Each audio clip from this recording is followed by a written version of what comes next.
वालेकुम स्टूडेंट्स, आज हम इसी चैप्टर नंबर 2 के कुछ न्यूमेरिकल्स हमारे रह गए थे, रिमेनिंग थे। उन कुछ न्यूमेरिकल्स को डिस्कस करेंगे जिनमें हमारे पास है 2.15 फर्स्ट न्यूमेरिकल। इसका कुछ मैं गिवन डाटा लिखूंगा।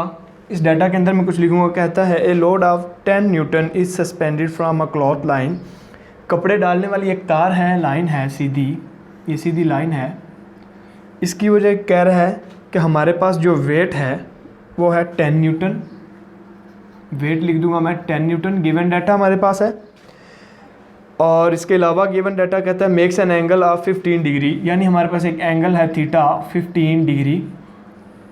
उसके बाद कह रहा है कि at each and find the tension in the cloth, यानी हमने जो फाइंड करना है वो है टेंशन। ठीक है, ये था हमारे पास गिवन डाटा।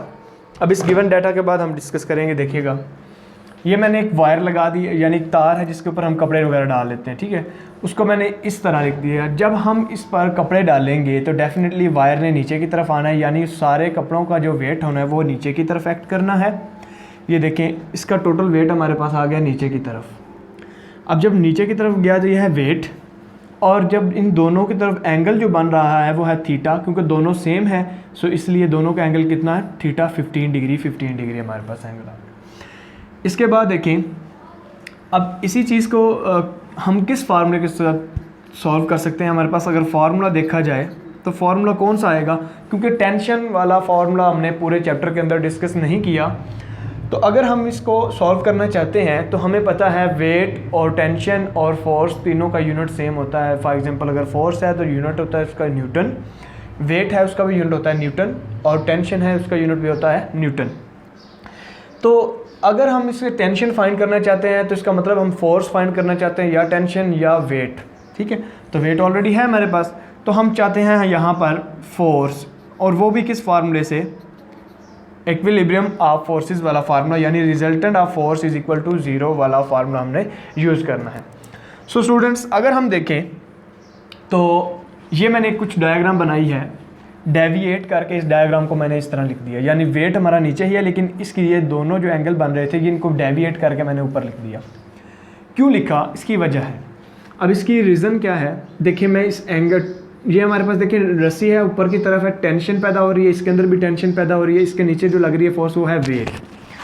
अब ये देखिए, टेंशन के मैं कंपोनेंट बना देता हूँ। ये इसका अगर एक ये कंपोनेंट और एक ये वाला component, same as it is, एक ये कंपोनेंट और एक ये कंपोनेंट, ये दो कंपोनेंट।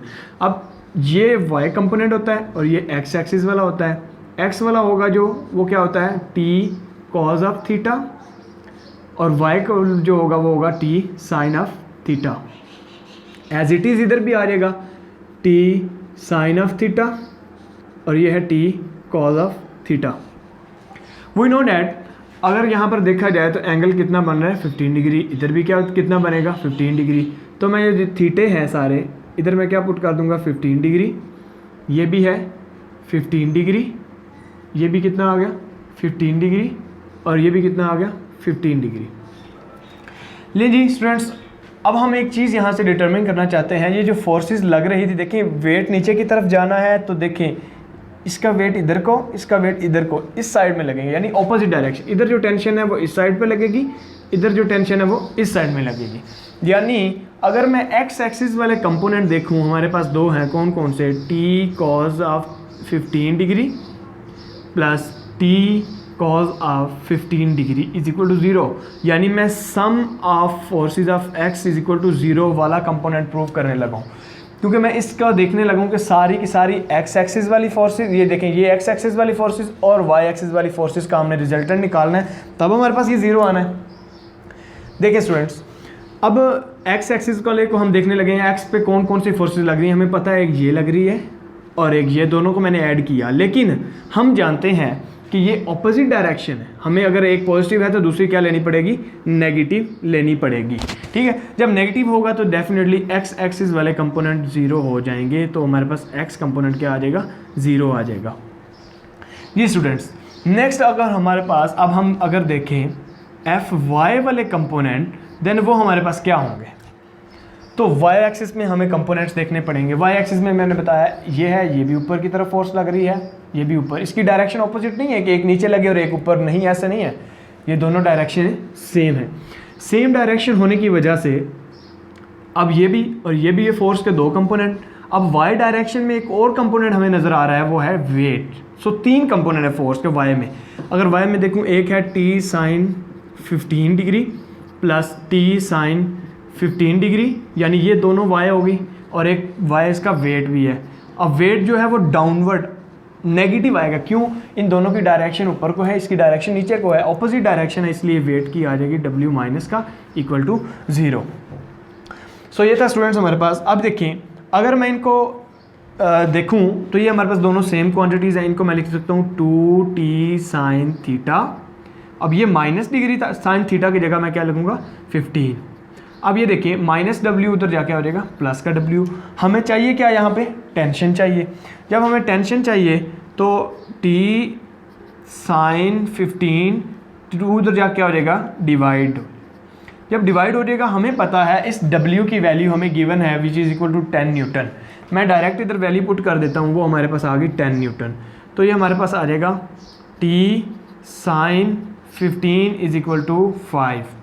अब मैं साइन 15 निकाल के उसका उधर जाके इन्वर्स ले लूँगा, यानी हमारे पास जो बनेगा t टेंशन को यहाँ पे रहने देता हूँ। तो अगर मैं साइन 15 की वैल्यू निकालूँ तो अब अगर इसको मैं देखूँ तो ये हमारे पास बनेगा sine 15 degree is equal to 5 है। अब अगर मैं टेंशन निकालना चाहता हूँ, टेंशन इज इक्वल टू 5 है। 5 के नीचे ये जो है इधर मल्टीप्लाई हो रहा है टेंशन के साथ, उधर जाके क्या हो जाएगा डिवाइड हो जाएगा, वो है साइन 15 डिग्री।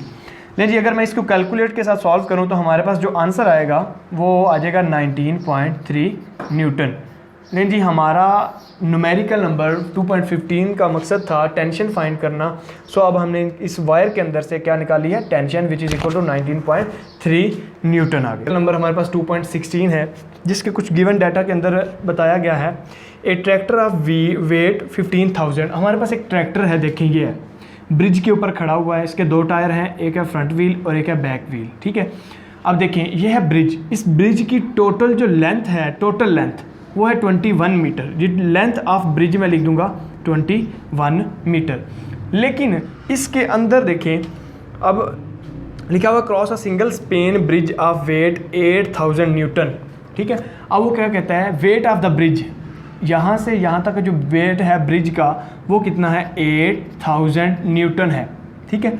अब वेट ऑफ ट्रैक्टर, यानी जो ट्रैक्टर का जो टोटल वेट है वो कितना है, देखें कह रहा था bridge span is supported half of metre from either end. यानी अब ये एक चीज़ पॉइंट यहाँ से समझाना चाहता हूँ, गिवन डाटे और इसमें क्या फ़र्क आएगा। देखें कहता है टोटल ब्रिज है, इसकी टोटल लेंथ है 21 मीटर, लेकिन अब यहाँ से उसने बोला है कि हमने स्पेन जो स्टैंड है यहाँ पे, ये देखें स्टैंड, ये स्पोर्ट्स है, इसकी यहाँ तक की लेंथ लेनी है। लेकिन वो ये बता रहा है कि लेंथ के बाहर वाला जो हमारे पास लेंथ है, यानी कि स्पेन के बाहर वाली जो लेंथ है वो कितनी है, हाफ मीटर, और हाफ इस साइड से।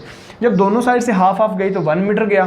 जब 1 मीटर लेंथ गई तो 21 में से 1 जाएगी तो कितना रह जाएगा 20 मीटर लेंथ। ये मैंने लिख दिया है अंदर वाली जो टोटल लेंथ है, क्योंकि हमने अंदर वाली लेंथ लेनी है, ठीक है।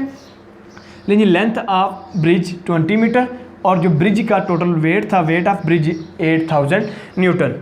इसके बाद देखें कहता है G tractor front wheel take. अब जो ट्रैक्टर का वेट ऑफ ट्रैक्टर, जो टोटल ट्रैक्टर का वेट है वो हमारे पास है 15,000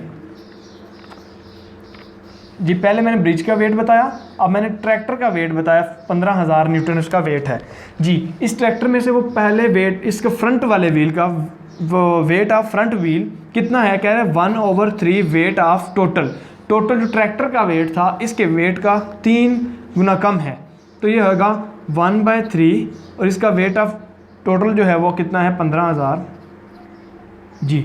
कटिंग में करूँगा तो ये हमारे पास आ जाएगा 5,000 Newton wait of front wheel का आ गया।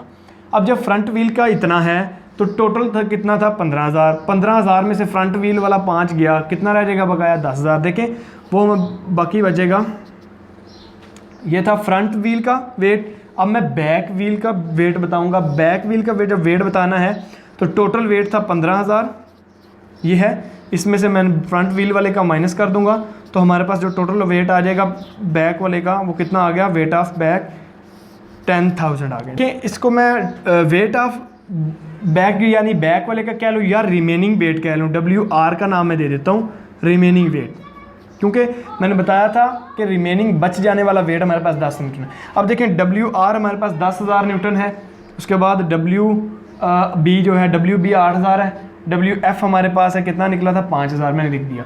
अब उसने बोला कि फ्रंट और बैक व्हील के दरमियान डिस्टेंस कितना है 3 मीटर, और जो टोटल डिस्टेंस था यहाँ से लेकर यहाँ तक टोटल वो कितना था 20 मीटर। 20 मीटर। अब वह उसने स्टेटमेंट में एक चीज़ क्लियर की है कि जो ट्रैक्टर का बैक टायर है ये वो बिल्कुल इसके सेंटर पे, अगर सेंटर पे है इसका मतलब है इसका यहाँ से यहाँ तक जो डिस्टेंस है वो 10 मीटर है, और यहाँ से यहाँ तक का जो डिस्टेंस है वो कितना है 10 मीटर है। अगर ये 10 है तो ये 3 मीटर था, तो बकाया जो रह गया ये कितना है 7 मीटर आ जाएगी जी। ये था हमारे पास कुछ गिवन डाटा सब कुछ। अब मैं बता रहा था कि उसी हम इक्विलिब्रियम ऑफ फोर्सेस की मदद से फार्मूला लगा के देखें, वो था sigma F is equal to 0। तो अगर हम एक्स एक्सिस और वाई एक्सिस वाली सारी फोर्सेस को देखना चाहते हो तो मैंने बोला पहले हम वाई एक्सिस वाली फोर्सेस को देख लेते हैं। इस डायग्राम पर लगने वाली तमाम वाई एक्सिस वाली फोर्सेस हमने देखनी है। वाई एक्सिस सबसे पहले ये 2 फोर्सेस ऊपर लगती नज़र आ रही हैं, ठीक है, और वाई एक्सिस में कोई ऊपर फोर्स नहीं लग रही थी, मैंने इसको लिख दिया F1 + F2। अब नीचे की तरफ फोर्सेस लग रही हैं कुछ, देखें एक वेट की फोर्स नीचे लग रही है WF, माइनस क्यों लगाया क्योंकि ऑपोजिट साइन में आ रही हैं। इसके बाद एक और फोर्स आ रही है WB। एक बात की थी कि WB और WR जो हैं वो दोनों ही एक ही लाइन में लग रहे हैं। सो WB भी नीचे लग रहा है माइनस का, फिर WR भी नीचे लग रहा है, वो भी दोनों माइनस के। तीनों की वैल्यूज़ हमें पता है, हमने तीनों के, अब देखें तीनों माइनस के थे, राइट साइड पे ले गया, तीनों ही प्लस के हो गए। तीनों की वैल्यू हमें पता है WF, WB, WR, तीनों की वैल्यू मैंने पुट कर दी। F1 और F2 की हमें वैल्यू नहीं पता और यही हमने यहाँ से फाइंड आउट करनी है जी, ये हमारा मकसद था। ले जी, ये इनको तीनों को ऐड करके हमारे पास ये आ गया ये चीज़, इसको मैंने इक्वेशन नंबर 1 का नाम दे दी क्योंकि हमें पता है F1 और F2 की फोर्सेस हमारे पास नहीं गिवन है जी। स्टूडेंट्स, अब हम बात करेंगे इन दोनों को फाइंड आउट करने के लिए। कहता है जी इस पॉइंट को हम एक्सिस का नाम दे देते हैं, इस पॉइंट को। अब देखिए हमने टॉर्क फाइंड करना है क्लॉकवाइज भी और एंटी क्लॉकवाइज भी। जब मैं टॉर्क की बात करूँ हमने फाइंड आउट करना है तो क्लॉकवाइज, एंटी क्लॉकवाइज टॉर्क और क्लॉकवाइज टॉर्क, ये मैं लिखता हूँ। नहीं जी, क्लॉकवाइज भी और एंटी क्लॉकवाइज देखते हैं जी। ये था एक्सिस, एक्सिस का मतलब ऊपर जाएगा तो एंटी क्लॉकवाइज है, और अगर नीचे रोटेट करेगा तो क्लॉकवाइज जी। ऊपर रोटेट करेगा तो कौन कौन सी फोर्सेज हैं देखें, अगर इस एक्सिस में है ना, ये देखें ये एक्सिस है तो ये रोटेट कर रहा है, ठीक है। ऊपर की तरफ फोर्सेज, ऊपर की तरफ 2 फोर्सेज हैं, एक F1 है और एक F2 है। नहीं जी, मैं लिखता हूँ F1 + F2। अब नीचे की तरफ लगने वाले, जब एंटी क्लॉकवाइज की देखें, क्लॉकवाइज अब टॉर्क जो पैदा होगा तो 3 फोर्सेस नीचे लग रही थी, कौन कौन सी, वेट, WB और WR जी। WF + WB + WR, ठीक है जी, ये 3 चीज़ें नीचे टॉर्क प्रोड्यूस कर रही थी। अब हम जानते हैं कि ये जो टॉर्क होता है वो किसके इक्वल होता है, R और F के प्रोडक्ट के इक्वल होता है, ठीक है। हमें पता है कि ऊपर लगने वाली F थी, अगर मैं इसका जो टॉर्क लिखूँ, अब देखिए टॉर्क इसको F1 का टॉर्क कह सकते हैं, F2 वाले का टॉर्क। F1 वाले का जो टॉर्क पैदा होगा उसके अंदर फोर्स तो है F1, ठीक है, लेकिन अब देखें जो टॉर्क इसके अंदर हमने देखना तो है ना, मूवमेंट आर्म पैदा हो, तो F1 के अंदर मूवमेंट आर्म पैदा नहीं होगा क्योंकि इसके अंदर कोई भी डिस्टेंस कवर नहीं होगा, तो मूवमेंट आर्म इसके अंदर क्या होगा, 0 होगा। प्लस F2 वाले में देखते हैं जी, F2 वाले में फोर्स तो आ गई F2, लेकिन इसने डिस्टेंस कवर किया, R जो है वो कितना डिस्टेंस कवर किया, इधर से लेकर इधर तक डिस्टेंस इसने कवर किया, टोटल कितना डिस्टेंस था 20, ये जी मैं 20 लिख देता हूँ। नेक्स्ट बात करता हूँ मैं जी weight of front wheel. Weight of front wheel, जब ये नीचे की तरफ फोर्स लगाता है तो इसकी फोर्स जो लग रही है वो वेट ऑफ फोर्स यानी कितनी थी, 5000 न्यूटन फोर्स थी, और जो इसका मूवमेंट आर्म है इस वाले का वो कितना प्रोड्यूस होगा, देखें ये है, यहाँ से यहाँ तक मैंने डिस्टेंस बताया 7 मीटर है, तो इसको 7 से मैं मल्टीप्लाई कर दूंगा। प्लस WB की बात करता हूँ, WB है, ये है WB में B की है, हमारे पास फोर्स कितनी है 8000 है, लेकिन इसके अंदर मूवमेंट आर्म कितना है, ये देखें WB ये है, ये यहाँ से यहाँ तक कितना डिस्टेंस है 10 मीटर, 10 से मल्टीप्लाई कर दूंगा। प्लस WR का भी सेम है क्योंकि ये सेम दोनों है, लेकिन इसकी वैल्यू डिफरेंट है, 10,000 × 10 क्योंकि दोनों का डिस्टेंस सेम है। लेकिन ये थी कुछ वैल्यू, ये तो 0 हो गया, यहाँ से 20F2 इज इक्वल टू, अब ये 5 को 7 से मैं मल्टीप्लाई करूँगा 35,000, प्लस इसको मैं इससे मल्टीप्लाई करूँगा 80,000 हो जाएगा, और ये इससे मैं करूँगा तो ये आ जाएगा हमारे पास। अब इन सब को मैं अगर ऐड अप करूँ, ये 20F2 ही रहने देता हूँ, सबको अगर मैं ऐड अप कर लेता हूँ, मैं ऐड करूँ तो ये बन जाएगा कुछ इस तरह की हमारे पास वैल्यू आ जाएगी, 2,15,000 आ जाएगी। अब मैं अगर इसको F2 निकालना चाहूँ तो 250000 डिवाइडेड बाई 20 करूँगा, तो ये हमारे पास कुछ कटिंग करने के बाद जो आंसर आएगा वो आएगा 10,750 न्यूटन। ठीक है, अब बुक पे आंसर किलो न्यूटन में दिया हुआ है तो किलो न्यूटन में जाना है, तो 30 से पीछे इशारे चला जाता है, 10.75 न्यूटन किलो न्यूटन। ये हमारे पास F2 आ गई फोर्स। तो ये एक हमारे पास आंसर था, ये F2 हमारे पास आ गई है 10.75 किलो न्यूटन। ये एक चीज़ थी हमारी। सेकेंड, अब अगर F2 आ गई है, putting this value in equation 1, in equation 1 के अंदर पुट करेंगे जब F2 की वैल्यू, तो हमारे पास F1 की वैल्यू आ जाएगी। जिस तरह देखें F1 प्लस F2 की जगह पे पुट करता हूँ मैं इसकी वैल्यू यही पुट कर देता हूँ, 10,750 इज इक्वल टू 23,000। अब ये देखें F1, ये उधर जा क्या हो जाएगी माइनस की, -10,750। जब इसका जो हमारे पास आंसर आ जाएगा F1 का, वो आएगा 12,250 न्यूटन। लेकिन अगर इसको मैं चाहता हूँ कि किलो न्यूटन में लेकर जाऊँ, तो इसका आंसर यहाँ पे देखें तो F1 is equal to 12.250 kilo newton. ये हमारे पास F1 आ गया। सो हमारा मकसद था F1 और F2 निकालना, ये भी निकाला हमारे पास 12,250 किलो न्यूटन। ये हमारे पास आ गया आंसर। ये दो हमने आंसर फाइंड आउट करने थे। सो स्टूडेंट्स, ये था हमारे पास 2.16 न्यूमेरिकल।